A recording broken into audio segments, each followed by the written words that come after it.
Noah's Ark, of sorts, for plant life, opens in the Arctic Circle today. The facility, dubbed the DOOMSDAY Vault, will house samples of the world's most important seeds as an insurance policy for mankind.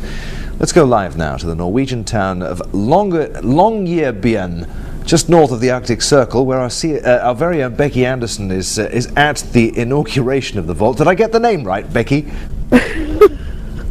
Nearly. You're absolutely right. We are here in the Arctic, just a couple of degrees short, in fact, of the North Pole, which is when we're here for a very special reason, as you suggested, Adrian. We're here for the inauguration of what has become known as the Doomsday Vault. Now that sits behind it. It's also being called a very modern day Noah's Ark. And let me tell you why. Inside the vault behind me is a very, very, very long tunnel going straight into that Arctic mountain. At the end of that tunnel are a series of vaults, and inside those vaults, in the weeks and months to come, will be a series of aluminium envelopes like these.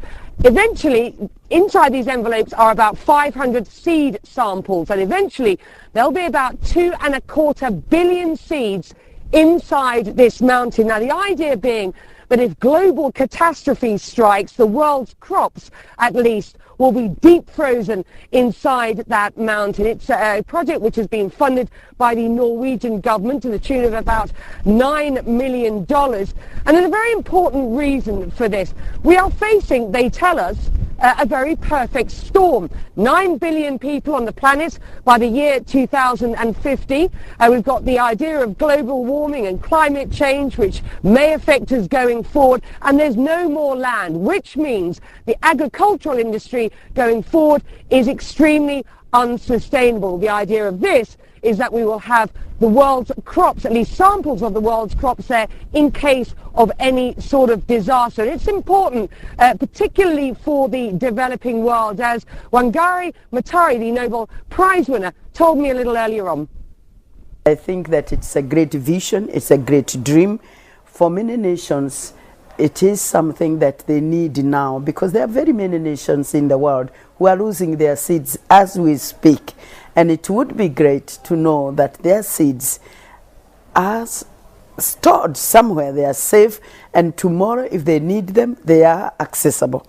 And let me just put this into context for you, Adrian, before I go, because it's about -35 out here with a wind chill. Consider this. There were something like 7,000 varieties of apple, for example, just some years ago.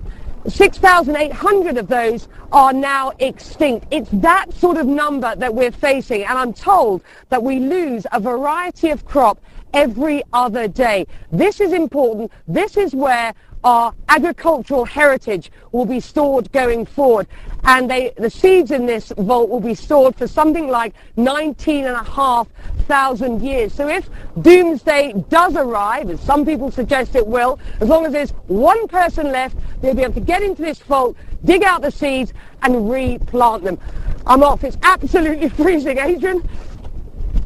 I will let you go in a moment. It wasn't until you spoke that I could tell it was you under that clothing. Briefly, I want to know, why does it have to be in such a hell-forsaken place, so remote and such a cold place? If there is a catastrophe, how can human beings get there? Well, that's a very good point, but the idea of this is that these seeds need to be frozen inside an extremely secure environment, and the Norwegian government decided that this would be as good a place as any. You make a very good point. If there is a disaster, who's going to be able to get up here? But I guess if there's a disaster, people are going to find it difficult to get anywhere. The point of this place is that you can keep these seeds frozen at the temperature that they need to be frozen, which is -20, in order for them not to deteriorate for thousands of years to come. So you make a very good point, but this is as good a place, the Norwegians and the international community tell me, as any. Adrian?